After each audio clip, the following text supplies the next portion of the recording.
On this channel, $1 Million Made Easy, we love to run numbers for people. And what we do is look at what the S&P 500 has historically done for the last 100 years, and we project ahead what similar returns might do for you in the future.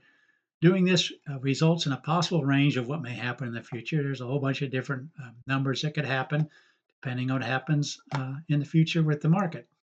So what we ask from you is to run numbers for you. Just give me a beginning balance, your monthly contribution, or if you want in the withdrawal stage, how much you want to take out each month, and if you want a COLA or not. And we run it for 20 to 45 years in the contribution stage, and in the withdrawal stage, we'll just start running it 10, 20, and 30 years. Again, thanks for watching the channel. And here's what we're talking about. Got this request from somebody that said they have $800,000 in their nest egg. And we always like to do a 70-30 split. We can change this to any amount you want for your asset allocation. The reason we do that is when the market's going down, you don't want the money coming out of your S&P 500 account, which would knock it down even farther in negative years. You want it coming out of the cash reserve. So we just have a bucket or whatever we just say paying 3%, whatever amount you want. We go ahead and run the numbers for every single year for the last 100 years, and we see how how the numbers might work out in the future, given the returns we've seen over the last 100 years. This individual says they want to withdraw 5,000. Make sure I got this right. 5,595. I'm just going to do 5,500, which is I just do it in increments of 250. And he said in the fifth year, he only needs $44.95, so I figured that'd be $1,100. So here's the 5,500 and here's the 4,400. And what we're going to do now is we're going to update this for every single year to see how it might project into the future. Again, none of these returns are going to be exact, but you got 100 years of data, you're going to get a range anyway to see just how often in the last 100 years, if you had the returns going forward, how many times you would have run out of money or gotten low on money or whatever, or if it would have worked out really well. So I'm going to go ahead and update this. These numbers in the blue right here, light blue is going to show you how many times you run out of money in 20 years and how many times you run out of money in 30 years. And we're also going to look at the graph.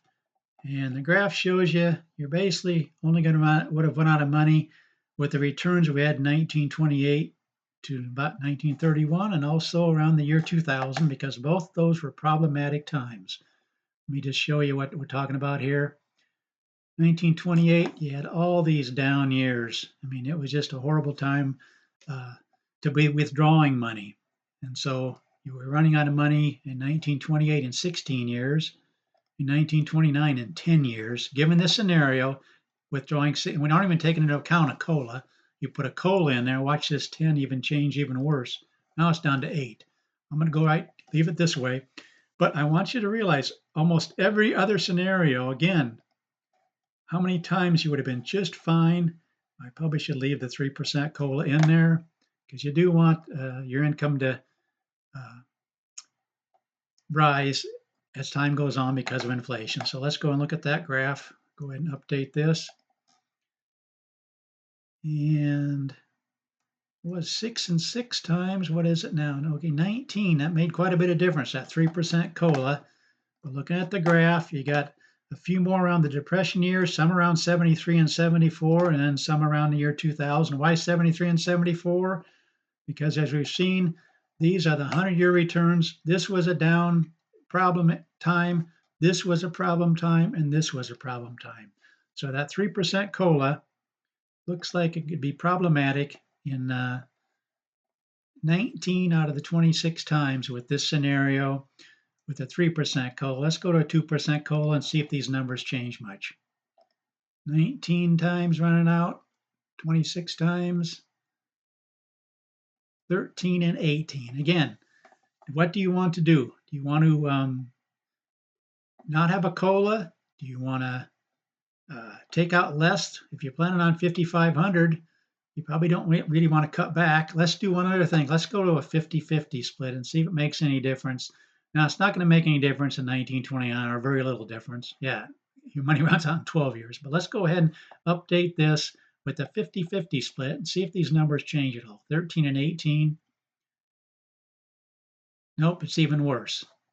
The reason why it's worse is because you're taking out 8.25% out of this 8,000. Whenever you get above 4% much, if you go up to Dave Ramsey's 8% rule, you can see you just have problems. Why?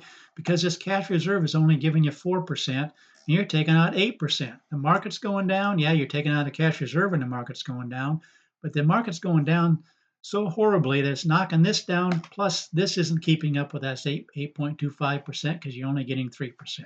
So hopefully this makes sense. For this individual. So what could you do? Again, 70-30 is probably the best way to stay. And maybe, again, if you don't have it, don't take a COLA at all. You can see the only problem times were 3 times around the Depression years and 3 times around the year 2000. The Depression years, a lot of people think they won't happen again, but I like to include them because you just never know. But we also had a problem with these 3 down years in 2000 and 2002, and then this big drop in 2008 of 37%.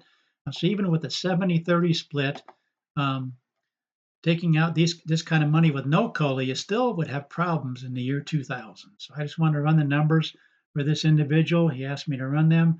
I just want to show you what we do on this channel. Again, I don't like it when people take 8% out. Usually if you get much above 5% is when you really run into problems.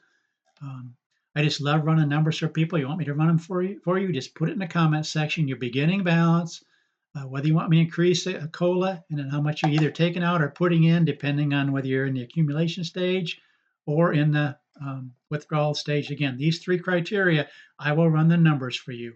Sometimes I don't catch them right away. I'm getting a lot of comments, so if I miss yours, please put it in the comment section again on another video, and hopefully I'll catch it and run the numbers for you because that's what I love doing for people.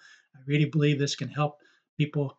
So please consider subscribing to this channel. Please share this channel with other people. Let them know there's a channel out there that'll run numbers for them. And please like the video, and thanks so much for watching.